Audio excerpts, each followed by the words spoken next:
Now, allow me to introduce the Executive Director of the ACEC Research Institute, Daphne Bryant, who would like to say a few words. Daphne? Thank you, Carrie, and welcome everyone. We are excited to share with you some of the highlights from the Community Building Roadmap, formerly known as the Diversity Roadmap. We'll talk a little bit about that in a minute. We have a great group with us today. We've got Joe Bates, who is our Senior Research Consultant at the ACEC Research Institute. He is going to moderate this wonderful panel. I'm going to let Joe take over and do the introductions. But I just want to thank each of our panelists for being here, for the insights that you're going to share with our audience today. Please do put your thoughts and comments and questions in the chat. I'll be monitoring that and feeding those into Joe and the team as we go along. So without further ado, Joe, I'll turn it over to you. Thanks, Daphne, and it's great to see everybody here today. Thanks for joining. And I'd like to introduce our panelists before we get into the content for today. I'm going to have each one of them just give us a 20, 30-second intro to themselves. So, Chad, I'm going to start with you. Yeah, thanks, Joe. Yeah, I'm Chad Kleinis, President and CEO of Zweig Group. We are a business research and consulting firm for AEC. I spent the first half of my career in heavy infrastructure engineering. I'm a civil engineer, and then have spent the last 13 years with Zweig Group, fulfilling our mission to elevate the industry. And that's one of the reasons that we are sponsors of this, of the Community Roadmap. Well, thank you so much for being a sponsor. We would not have been able to conduct all of this research without your support. So thank you for that and welcome today. Thank you. Stephanie Price. Yeah, hey, good morning, everybody. My name is Stephanie Price, and I am the Chief People Officer at Terracon. Terracon is a 100% employee-owned engineering consulting firm. We are based out of the Kansas City metro area, and we operate out of about 180 offices across the United States. And I'm excited to be with you all this morning. All right, well, welcome here as well. And Tara Weininger. Yeah, thank you. My name is Tara Weiniger. I'm the Chief People Officer for RS&H, which is headquartered out of Jacksonville. We also are a 100% employee-owned firm. I'm located in Houston and been with the company since 2023. Before that, I spent quite a stint in the oil and gas industry. And I can say I'm very pleased to have joined the AEC industry. It's different in a great way. Great. Thanks for being with us today. So, as Daphne mentioned, this is what was formerly called the Diversity Roadmap, and we spent about a year actually. We had to take some time off and overhaul the actual questionnaire as well as the scoring and the name to be in compliance with changes that took effect early last year, as many of you are probably aware. So we now have what we call the Community Building Roadmap. A lot of questions are the same, but there's enough of it that's changed that we cannot compare this year's results to prior year results. This data was collected in 2025 toward the end of the year because we had to take quite a bit of time to overhaul the questionnaire. But I'd like to just ask Tara and Stephanie, because you all were involved with this, and just help give the audience a little bit of an understanding of what we did and what we didn't do when we made these changes. Sure. And Tara, Stephanie, you or me? sure. So, Stephanie and I are part of a CHRO forum, DPC CHRO forum, and I appreciate the fact you asked us to actually opine on some of the challenges we were facing with the recent executive order. And as we were reframing and doing some of the work as a team around how might we ask questions that shift a bit, because we have an executive order we all need to adhere to. And so that was really the work around what we did. Okay. Stephanie, is there anything you wanted to add? Yeah, thanks for that, Tara. I think that was a great overview. And I would add, much like I'm sure many of you that are on today's call, I just want to acknowledge, the challenge of kind of evolving how we think about and how we approach this topic over the last 12 to 18 months. It's been a little bit of a challenge. And as we kind of reflect on this revised community building roadmap, I also think it's kind of exciting because I do think this evolution has kind of pushed us to think about this in a different way, and in some ways a more nuanced and deeper way. So I want to acknowledge it's been a little bit of a challenge, but I think it's a challenge that is going to be beneficial to our industry in the long run. Great. And so you'll notice when, if you have taken and participated in the benchmarking study, or if you see the results, you'll notice that we use the terminology inclusion and belonging now. So you will not see any other terminology from the past. You'll see a focus on inclusion and belonging. So I'm going to introduce the scoring just so you understand what that means as we go through the various sections. And then there are 4 areas that we focused on within the community building roadmap. Still getting used to the new name as well. And those 4 areas we're going to go into and talk about each one of them. There's the workplace, workforce, marketplace, and then supplier community. So the scoring is as follows. If you scored a total, well, you could get an individual score for each section, and then that would also produce an overall score. So 85 to 100% is optimizing, and that's outstanding, your best in class. And you can read the description here as well.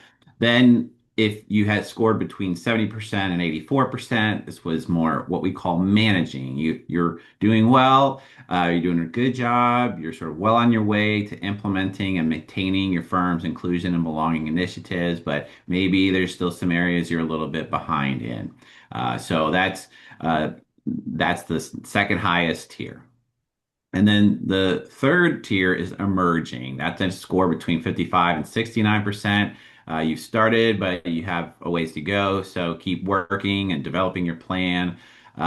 Keep working on a lot of the best practices that are in the community building roadmap. If you're below 55%, you probably really are just starting out, or you haven't made a lot of progress yet. And but you have started on the road, so congratulations in that area. And so this is really an area of opportunity. There's a lot of areas where you can enhance your program, and again, participating in the community building roadmap shows you how to do that. There's a lot of prescriptive elements as you go through the questionnaire. You see, okay, I could be doing more. All right, so the first section here I want to share. I'm going to share a little bit of data.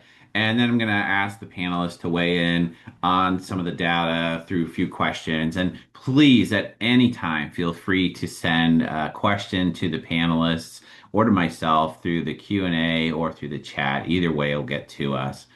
So overall, this is the combination of all 4 areas, and the overall average score is 55%. So as you know, that falls into the aspiring category. We just on the cusp there, right? So almost half of firms have participated, and we had 57 firms who provided us with enough detail that we could include them in the response base.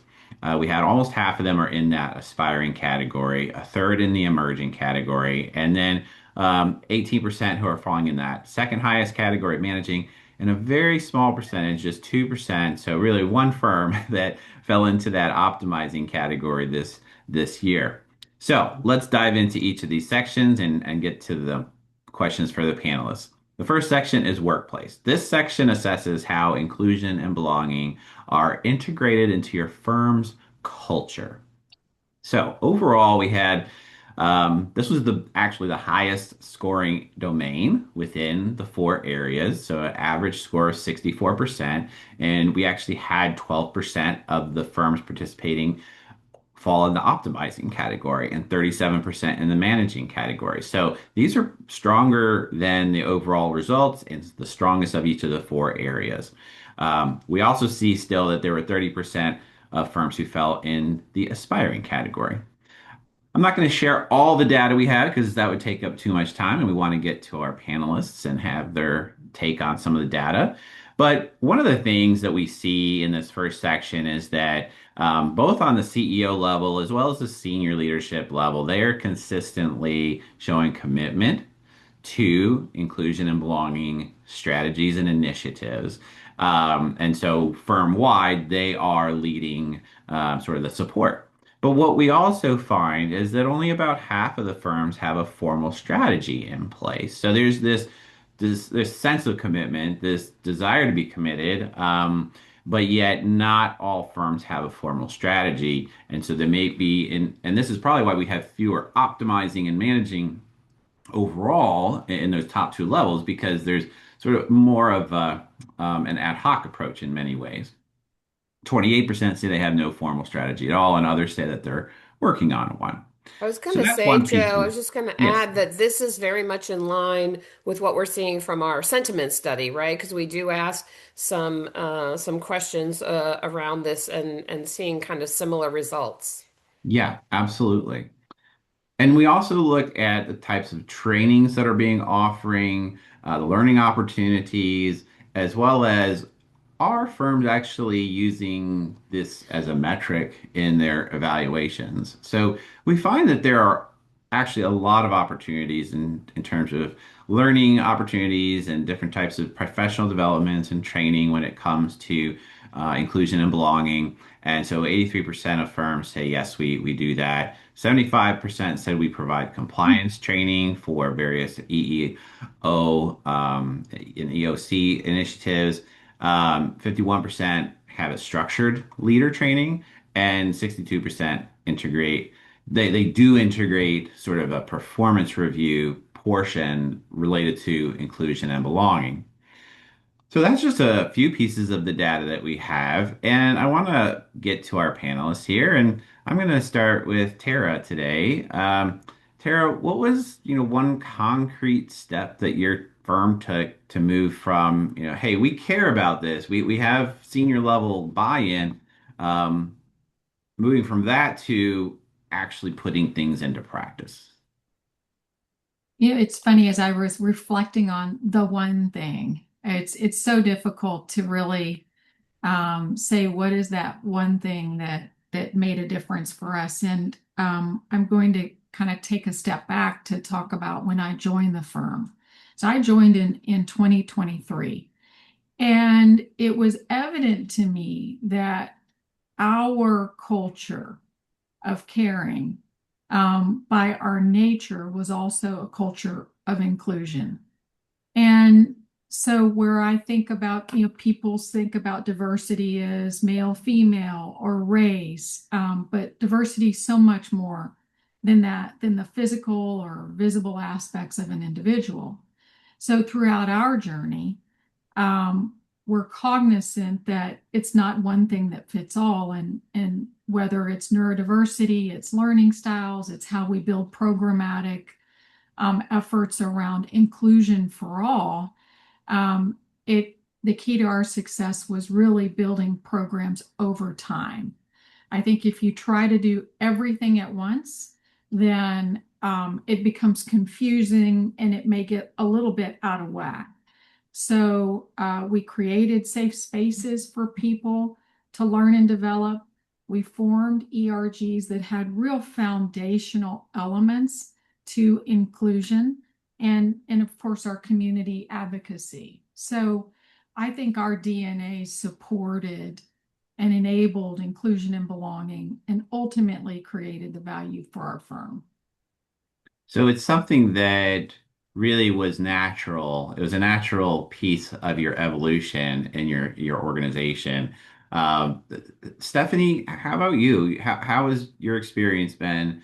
And what's made the biggest difference in terms of creating programs and not just saying we support it, but actually putting that into action? Yeah, Tara, I love what you said about really meaningful change doesn't come from an event or checking a box that you did something. It takes time and it takes commitment and it takes dedication. I think that's very well said. At Terracon for us, one of the things that we did that I think was very foundational, but I also think very impactful from a long-term perspective is several years ago, we took a look at our discrimination policy, our harassment policy, And we found, probably not shockingly, it was a lot of anti things, the things that you weren't supposed to do. Don't do this, don't do that. And if you do these bad things, here are the consequences that you're going to face. And kind of the realization we had is we're like, that kind of feels like the bare minimum to us.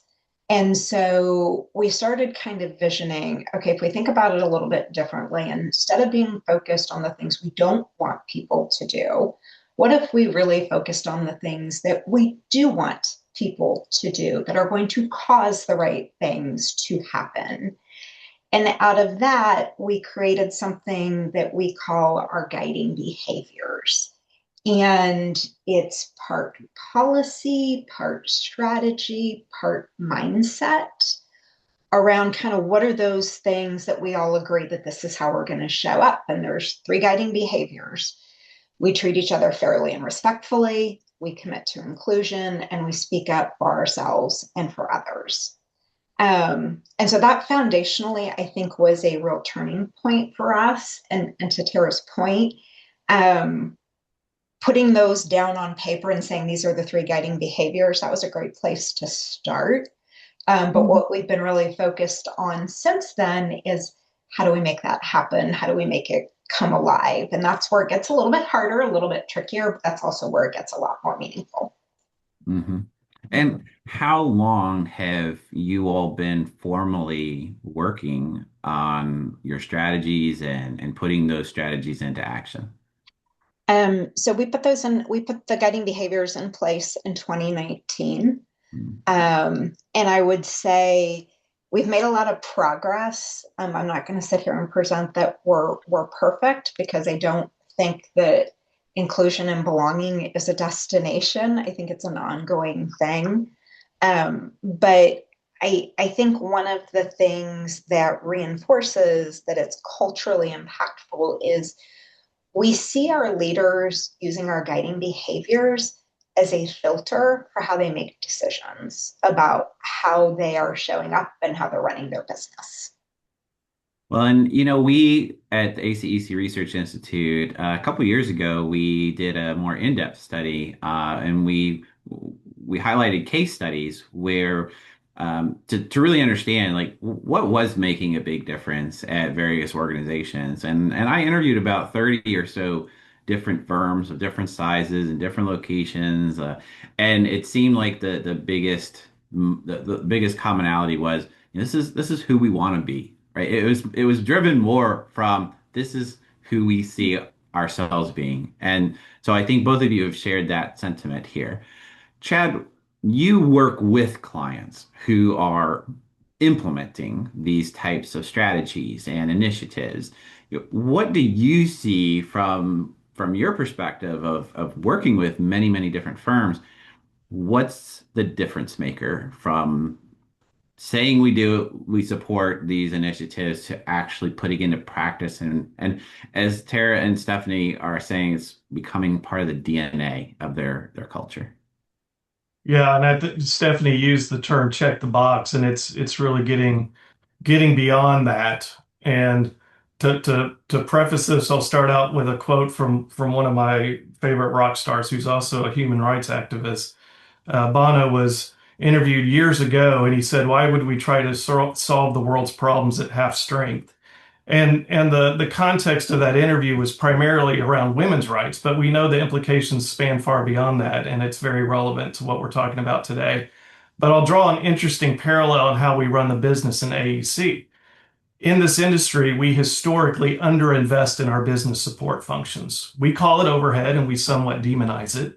But the reality is, it's the central nervous system of the business. So we must invest in people and resources here to affect real change for everyone else in the organization.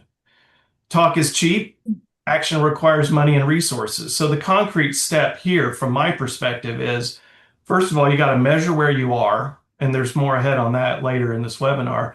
But then put investment where the data says it's needed, and then measure the returns on that investment.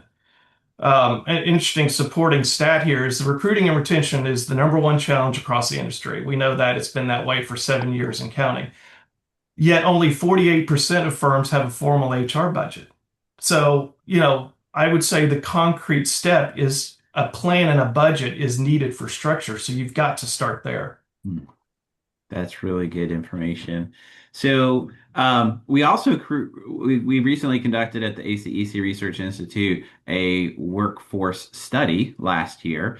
And one of the things that we've learned from the workforce study is obviously that there are a variety of needs and desires from young professionals to mid-career to older professionals. And so I think it is challenging, right? You have to think about how can you meet the needs of all of these different age groups, not just people that are working in different functions within the organization. And one of the key pieces, this is getting to what you said, Chad, is that we found that people who were not engineers in engineering firms oftentimes felt that they were underappreciated. And so I think it is important, just from the data point of view as well, that we make sure that we're including all the individuals in the engineering firm and making sure that they are all feel like they belong and are welcome and they're contributing in substantial and important ways to the function of that firm. Amen. Yeah, go ahead, Chad. I said amen to that. Okay. Absolutely. Daphne, did we have any questions from the audience so far?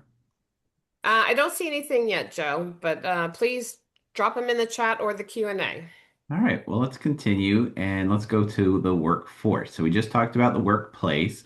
Workforce is the section that assesses employee recruitment and retention policies. Again, as Chad mentioned, this is a very, very important aspect of the firm. And for Tara and Stephanie, I know that it's something you spend a whole lot of time focusing on.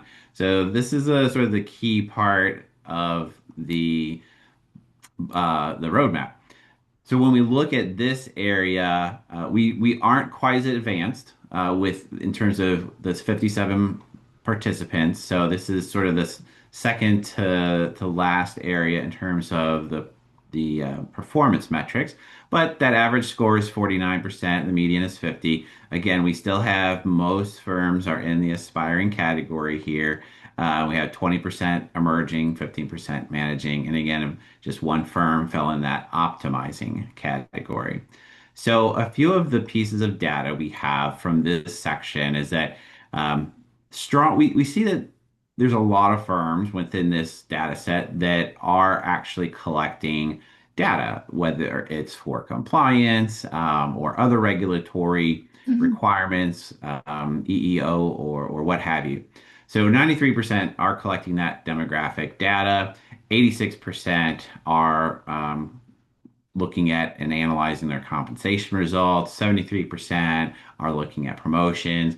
But then fewer are looking at it in terms of engagement and performance ranking patterns. And what we saw here, sort of this trend, is that there's a lot of firms that are collecting and even analyzing the data to some degree, but they're not really using it as much, right? So it's okay, we have all this information, but we're not really sure what we want to do with it. So that's sort of one theme that we saw in this section. Another is that it's very, very common to provide learning opportunities or professional development. Almost all the firms provided those opportunities.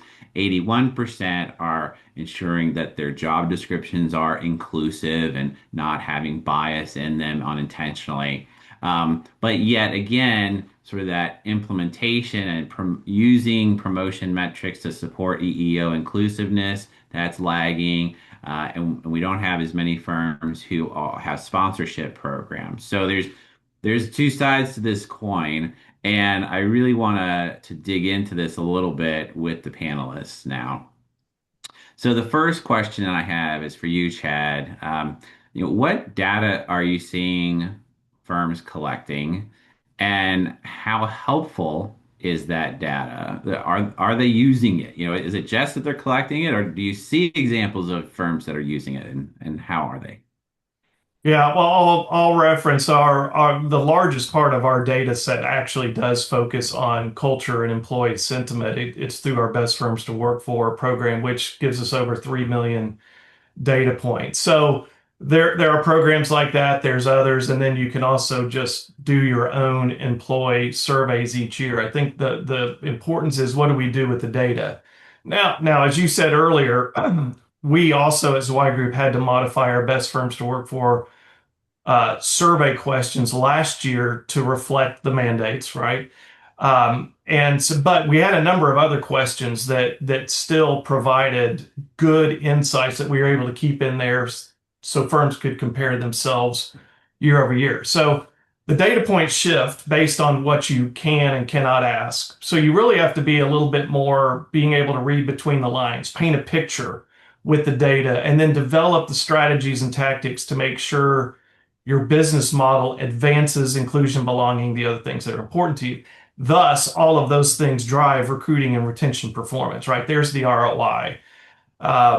And so my recommendation is get the data, right? But you've got to use the data. Data is useless if it's not actually put into a plan.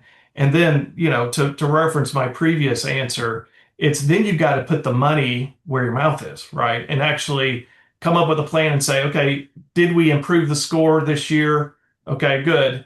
Now let's work on something else and improve that score. That's really the recommendation that we have. And I think it's important that we have firms of all sizes who participate in the community building roadmap. This isn't something that you have to be a middle or large size firm to do.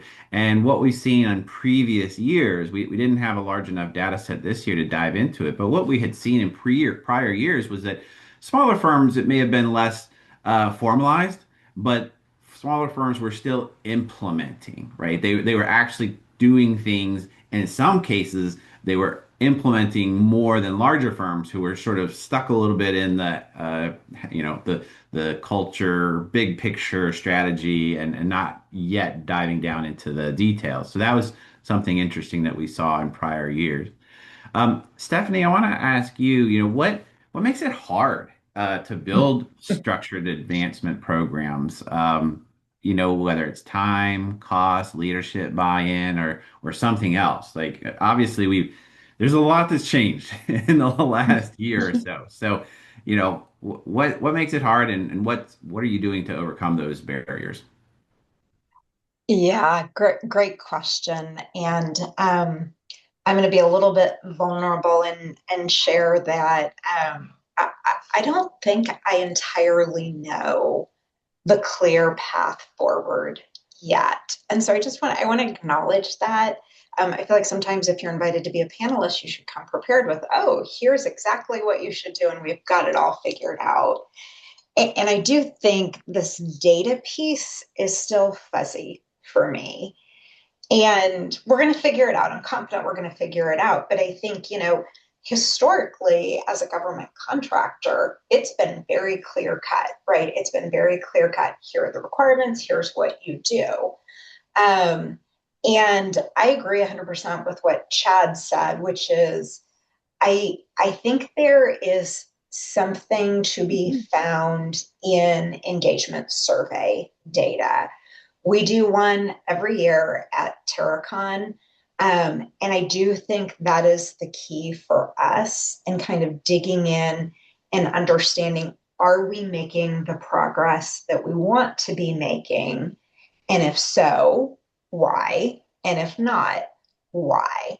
And so I think leveraging kind of when our employees tell us how they're feeling about things and what their experience is like, I think that is going to help us kind of map out that path of how do we continue to help people grow? How do we continue to make sure that we're advancing folks in the way that we have an obligation to do? So it's still not entirely clear to me, but I do think there is something to be had in the feedback that we're getting from our employees. And another piece of data that I wanted to share from our workforce study is that younger people, young professionals who obviously are trying to attract and retain, that's the most important piece for our future of the firms, is that they really do want to work for firms that show that there's a purpose, that show that there's something bigger than just I'm coming to work from 9 to 5 or 9 to 10, whatever the might be at that time. I want there to be a bigger purpose, whether it's helping in the community or whatever their personal sort of inclinations might be. Tara, what about your firm? How are you all approaching this in terms of the data that you're collecting and implementing it? Or are you also struggling as Stephanie is? Yeah, I'd like to mimic Stephanie's comments. And Chad, you're making me rethink like, okay, it is such a struggle. So, how do we step back and maybe rethink some of that? We also do an engagement survey, but I'd like to focus more on the work that we do around our inclusion and belonging efforts as it relates to our ERGs.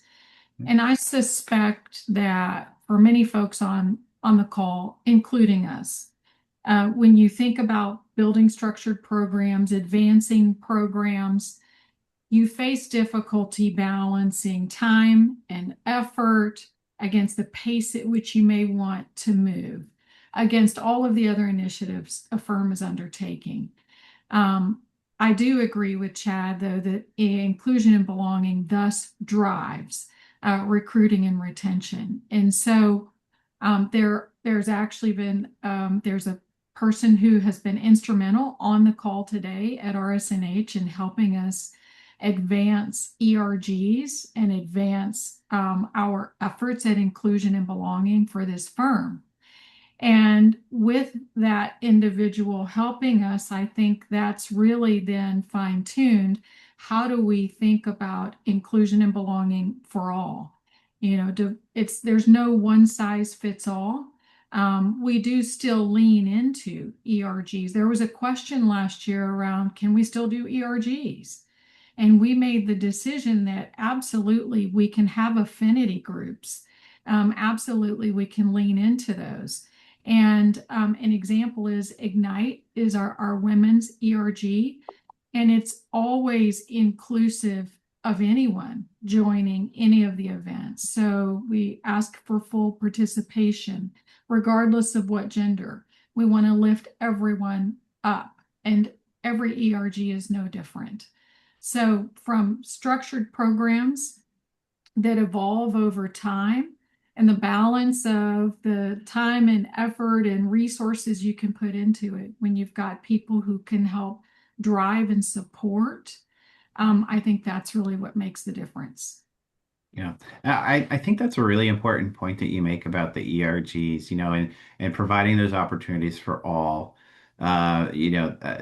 One of those sticking points that I had heard in research from prior years was that some people felt excluded, which was the opposite of what firms were trying to do.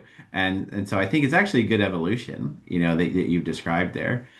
Daphne, I think I see a few questions now coming in from the audience. Yes, Joe, we do have a few questions. So the first one is from a participant who sounds like they do a lot of federal work. So obviously these executive orders are playing an important role in what they're doing. And they're wondering what kind of inclusion and belonging leadership training objectives you would recommend, given kind of the limits around the fact that they do federal work, the political environment, the executive orders, et cetera. So I don't know if any of our panelists have some recommendations on that. So I don't know that I have a specific recommendation around training, but I do definitely have thoughts about how we think about what we want to train our employees and our leaders on. And it's kind of taking a step back. I talked a couple of minutes ago about our guiding behaviors. And I think one of the reasons our guiding behaviors work is because they sync up with our overarching purpose, vision, and values of the organization. And it feels like it all goes together. So that when we do training on our guiding behaviors, it doesn't feel like a additional bolt on where, oh, okay, they're coming and they're training me now on this new thing that they're now calling inclusion and belonging. It connects back to our purpose, which is exploring beyond the surface. It connects to our values, which are caring, courage, curiosity, integrity. And so I think that piece around finding a way to approach it that feels like it's integrated with who you are and how you run your business, to me, that's what's going to make it resonate. That's what's going to make it effective for people. Mhm. Tara, do you have anything to add on what kind of inclusion and belonging leadership training objectives you would recommend? I kind of feel like I'm going to say the same thing as Stephanie. Thank you for that. We do have an inclusion and belonging training that we launch, that we've selected. We feel it's appropriate. We too are a federal contractor, and so it's that fine balance. I think where you have a very clear purpose, vision, and values, we do too. We have a very clear culture of caring. And our values, the way we describe them, how we use them, how we think about them, and how we layer them and how we communicate, both externally, internally, really help us with that effort, to be honest. I don't know that there's any singular training program. We do think about it as we have people that participate in leadership programs, the speaking, the voices that we use, the tie around inclusion and belonging is prevalent kind of throughout that development work stream. And so how you layer it in so it's not so maybe in your face, it just becomes more of who we are and how we speak and how we think would be kind of how I would describe it. Okay. Like a very integrated approach. I have one more question, Joe, before we move on. Chad talked a lot about data, right? And how important it is. We have an attendee who is curious about how to encourage employees to share their demographic data. So I don't know, Chad, if you're working with any of your clients around that. Maybe Tara, Stephanie have some insights on that, but I thought I'd start with Chad since I know he's got a lot of different clients that he's doing that type of work with. Yeah, I mean, I guess if the question is how do you get them to share it, that is always optional in like the program that we run, but we get a lot of data points out of it, for sure, and I think that's very helpful. Tara or Stephanie, do you have anything to add on that? Yeah, I mean, this is one of the reasons why I struggle a little bit with the data question is because I agree 100% with everything. I mean, I think measuring things is so important, and we are such a data-driven industry that it's so important. And I struggle when I think about inclusion and belonging, about like how how do you start putting that into data that you ask people to disclose? It feels so much more nuanced and complex.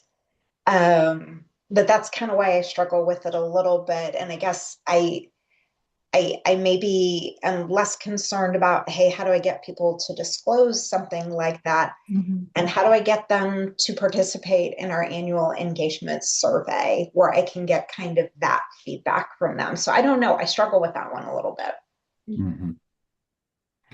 There was a follow-up question to the earlier question. Is the inclusion and belonging training mandatory or optional, Tara? We do have a mandatory training.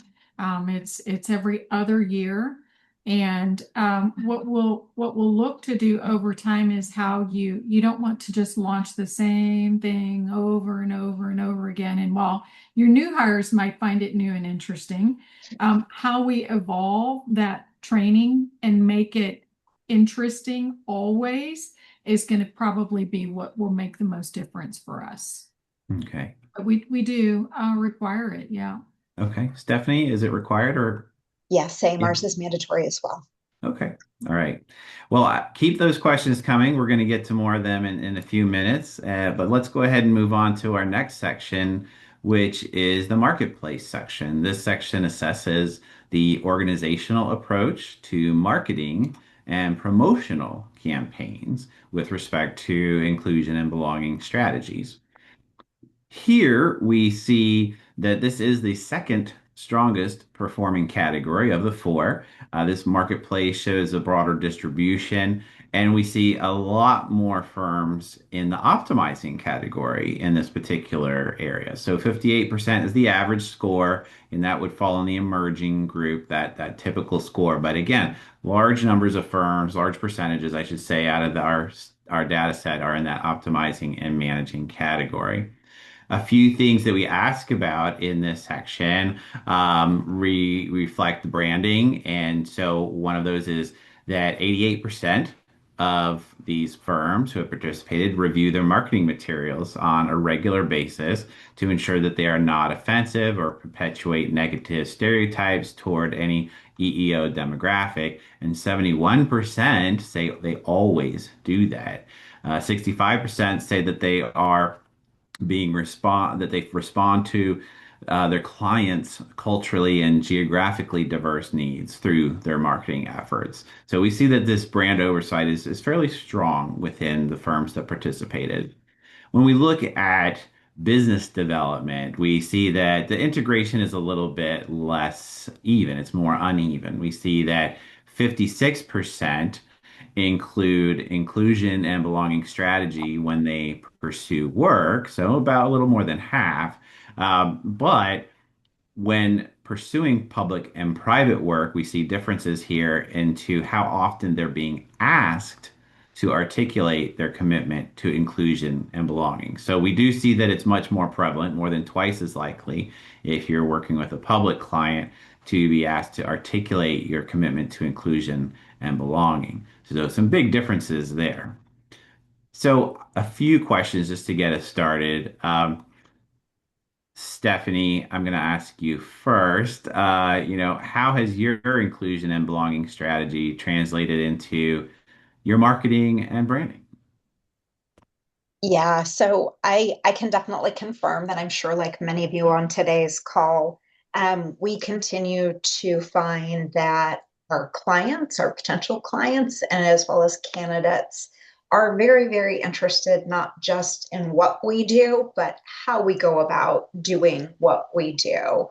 And so we get inquiries in a lot of different ways.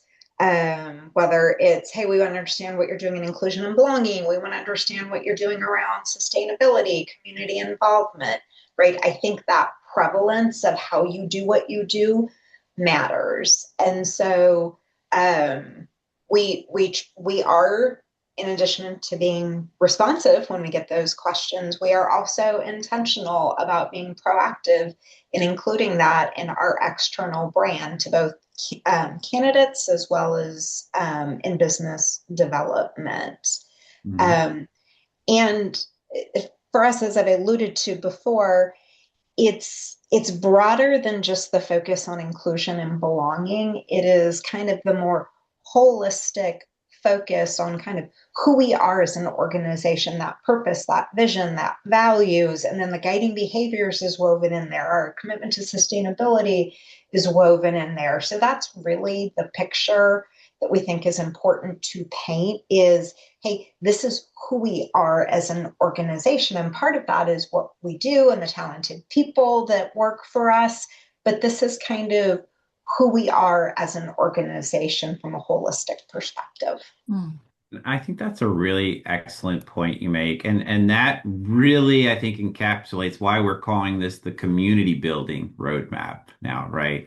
Um, Tara, what's your perspective? How are you all involving or including your inclusion and belonging strategy and your marketing and branding, and how has it changed over time?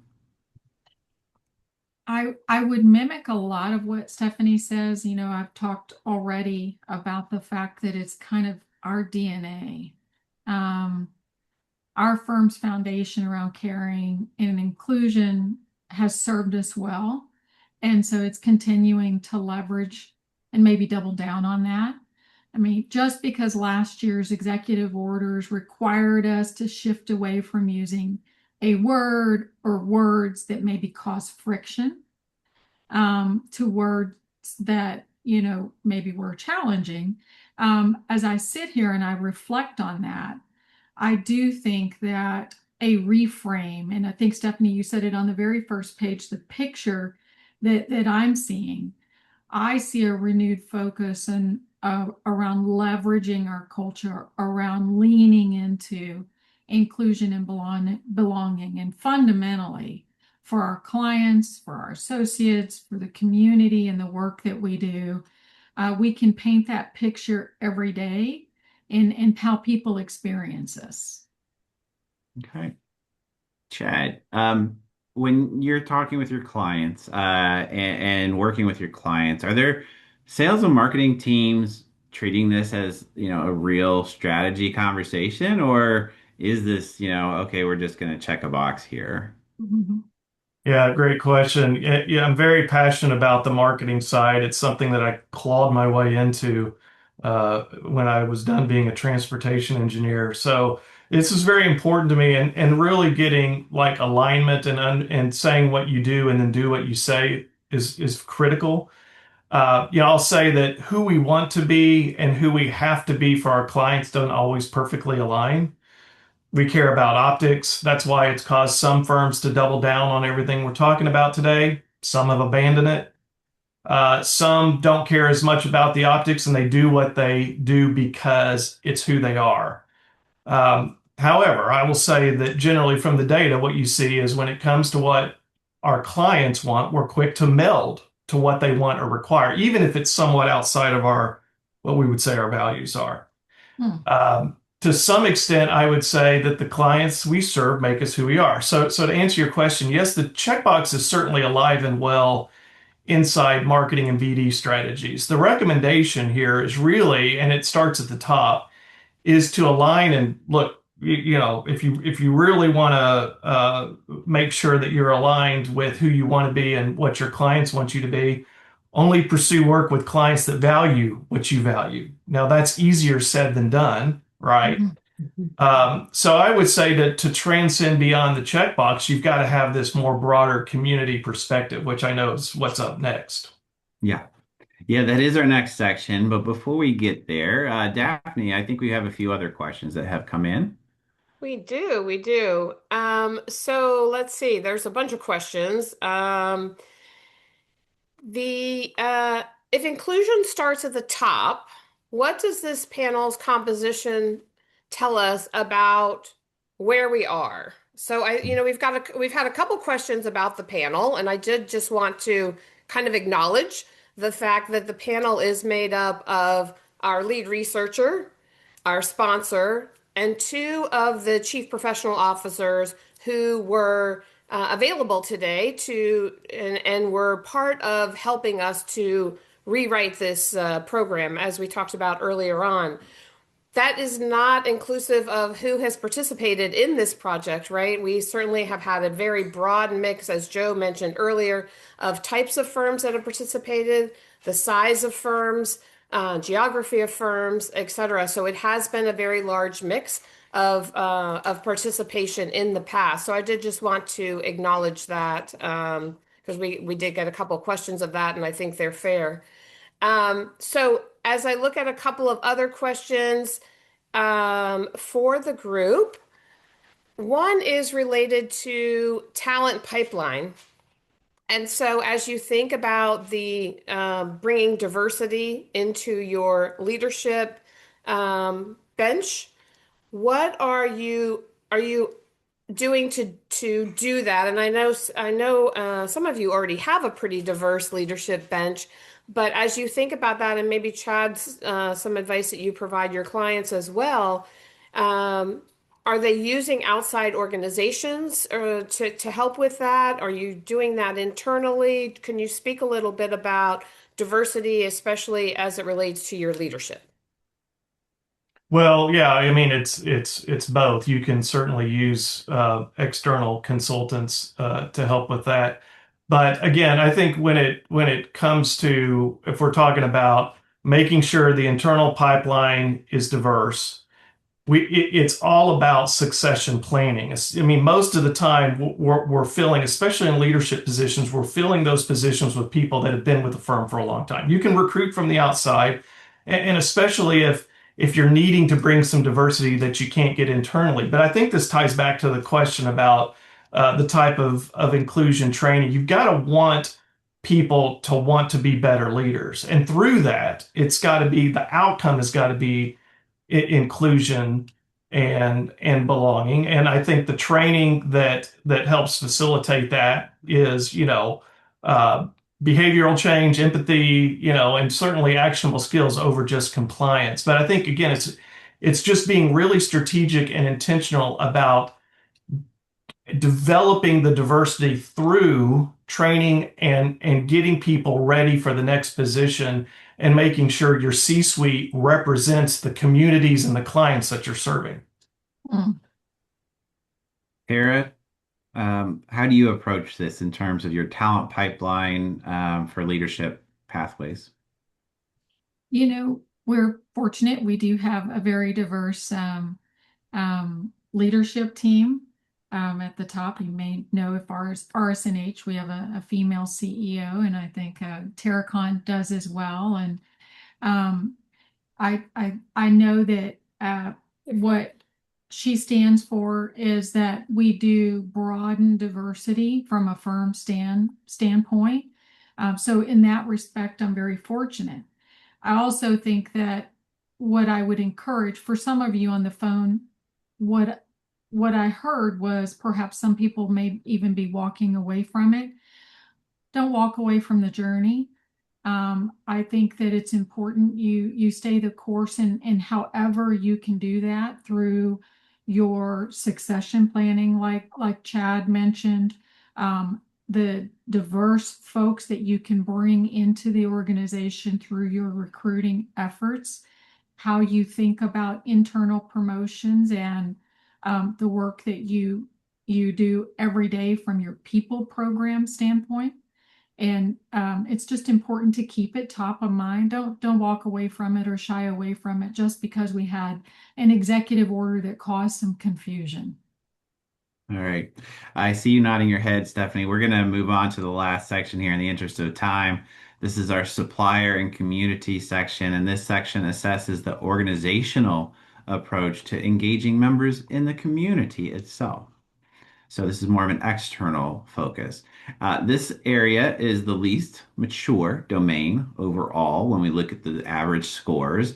It's not far behind, but again, that average score is in the aspiring category. We have the largest percentage of firms that fall into these aspiring category here, and then about 20% in emerging, almost 20% in managing, and again, one firm that's in that top category.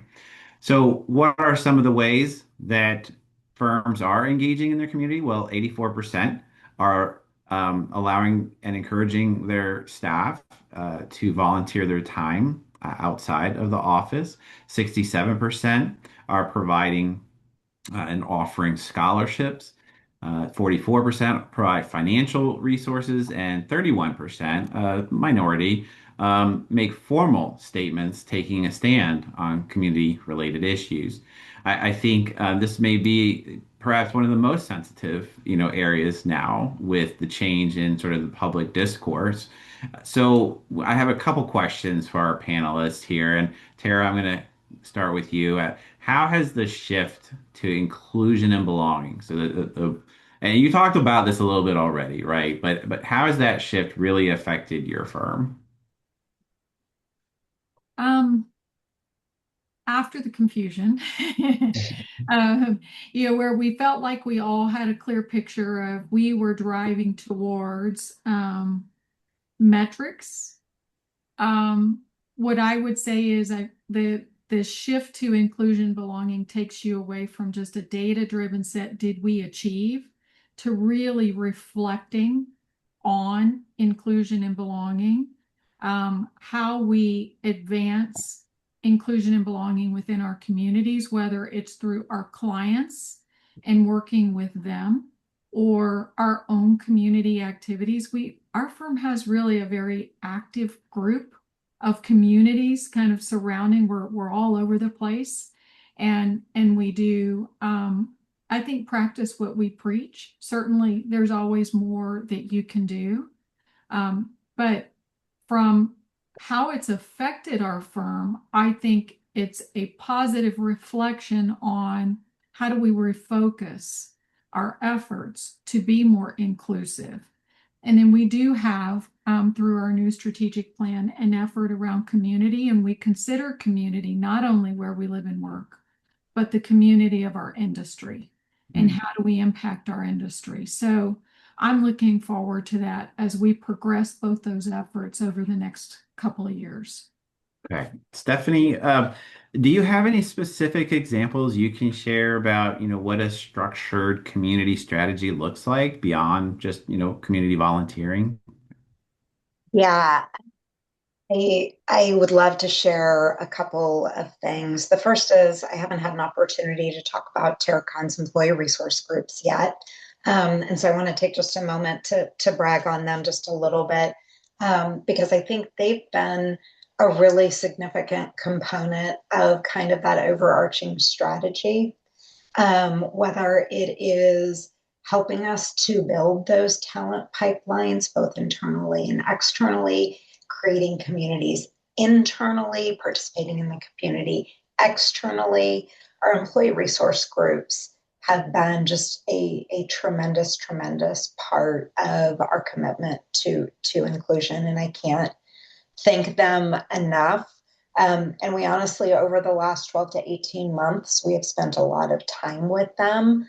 And very honestly, a lot of that time has been spent listening, not talking. My grandmother always told me, you're given 2 ears and 1 mouth for a reason. And so we found a lot of value in being intentional about listening, because I have always found people will tell you what you need to know if you're willing to listen to them. And our employee resource groups do that for sure. The second thing I'm really proud of is the Terracon Foundation. And to Tara's point about lifting up the industry, not just ourselves or our community, done a lot to support organizations such as SWE, NSBE, Engineers Without Borders. We also do a significant amount through employee-driven grants to support local communities, but also organizations that our employees are actively engaged in. And then finally, we also do employee dependent scholarships through the foundation.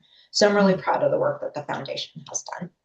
Great. Thanks for sharing that. Chad, we only have a few seconds left, but I wanted to give you an opportunity to ask you one last question here. How are your clients communicating who they are to their clients?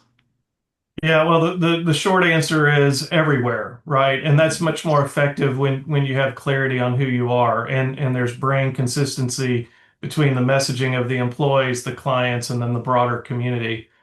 Knowing who you are is more important than ever.